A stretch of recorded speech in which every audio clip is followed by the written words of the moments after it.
মোহাম্মদ নওয়াজকে পাকিস্তান কোন রোলে খেলাচ্ছে, ব্যাটসম্যান হিসেবে, বোলার হিসেবে না অলরাউন্ডার হিসেবে? ব্যাক টু ব্যাক 2 ম্যাচে মোহাম্মদ নওয়াজের হাতে বলই তুলে দেননি ক্যাপ্টেন সালমান আলী আগা। এই এশিয়া কাপটা শুরুর আগে যে ত্রিদেশীয় সিরিজটা পাকিস্তান খেলেছে সেখানে ফাইনালে আফগানিস্তানের এগেনস্টে মাঝারি একটা রান বোর্ডে জমা করতে সক্ষম হয়েছিল পাকিস্তান। 140-এর ঘরে সেই রান ডিফেন্ড করতে নেমে 19 রানে 5 উইকেট নিয়েছিলেন ফাইনালে মোহাম্মদ নওয়াজ, এবং ওই ম্যাচে টার্নিং পয়েন্ট ছিল নওয়াজের বোলিংটাই। নওয়াজের কারণেই ওই ফাইনালটা জিততে সক্ষম হয়েছিল পাকিস্তান। সেই নওয়াজকে ব্যাক টু ব্যাক 2 ম্যাচে বলই দিলেন না সালমান আলী আগা। কারণটা কি? ফর্ম থেকে আসলে খুব খারাপ যাচ্ছিল, কারণ শেষ 5 ম্যাচে তার 7টা উইকেট, ফাইফারও আছে। ব্যাক টু ব্যাক 2টা ম্যাচে তিনি উইকেট পাননি। Walton switch, stylish and elegant. 2টা ম্যাচে 27 রান দিয়েছিলেন, উইকেট ছিল না।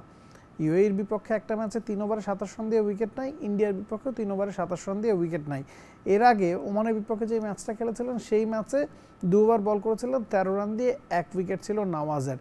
ক্যারিয়ারে 75টা ম্যাচ খেলেছেন, তার মধ্যে 71 ইনিংসে বল করেছেন, এবং যেই 4টা ইনিংসে বল করেননি তার 2টাই কিন্তু এই এশিয়া কাপে। কারণটা হচ্ছে যখনই ক্রিজে একজন লেফট হ্যান্ডেড ব্যাটসম্যান থাকছেন তখনই নওয়াজকে বল দেওয়ার সাহসটা দেখাচ্ছেন না ক্যাপ্টেন সালমান।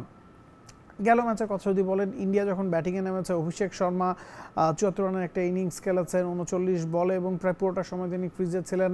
অভিষেক শর্মা যখন আউট হয়েছেন, তিলক ভার্মা তখন ক্রিজে ছিলেন। মানে যেই 19 ওভার ব্যাটিং করেছে ভারত, তার মধ্যে সারাক্ষণই ক্রিজে একজন না একজন বাঁহাতি ব্যাটসম্যান উপস্থিত ছিলেন। সে কারণেই নওয়াজকে বল দেননি ক্যাপ্টেন সালমান। এবং আজকেও শ্রীলঙ্কা যখন ব্যাটিং করে, শ্রীলঙ্কার ব্যাটিং অর্ডারে আমরা জানি যে লেফট হ্যান্ডারদের আধিক্য।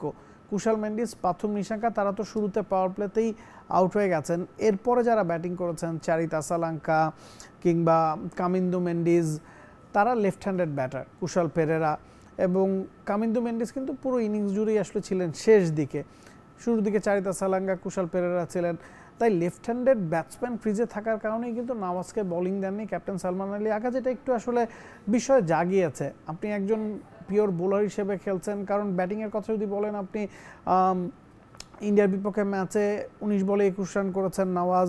এর আগের 2টা ম্যাচেও রান করতে পারেনি, একটা ম্যাচে 0 করেছেন, একটা ম্যাচে 4 করেছেন। ত্রিদেশীয় সিরিজের ফাইনালে সম্ভবত 20-এর ঘরে একটা ইনিংস খেলেছেন। ওমানের বিপক্ষে 10 বলে 19 রান করেছেন। তো ব্যাটসম্যান হিসেবে কিন্তু নওয়াজ খেলছেন না, বোলার হিসেবেই খেলছেন। এবং সেই বোলারকে যখন আপনি ব্যাক টু ব্যাক 2টা ক্রুশাল ম্যাচে শুধুমাত্র লেফট হ্যান্ডার ক্রিজে থাকার কারণে বোলিং দিবেন না, সেটা একটু অবাক করেই বই কি। আর যদি আপনি ব্যাটসম্যান হিসেবেই নওয়াজকে খেলান, সেক্ষেত্রে তো আপনার কাছে খুরদিল শাহর অপশন আছে বা অন্য অপশন আছে। সেটা কি আসলে বাংলাদেশের বিপক্ষে ম্যাচে বাজিয়ে দেখবেন কিনা ক্যাপ্টেন সালমান বা পাকিস্তানের টিম ম্যানেজমেন্ট, সেটাও একটা ভাবনার বিষয় বই কি। Nabil Kaiser, T Sports. For more updates, subscribe to our YouTube channel and click on the bell icon. Follow us on Facebook and Instagram. Download T Sports app to enjoy exciting games and highlights. Visit tsports.com.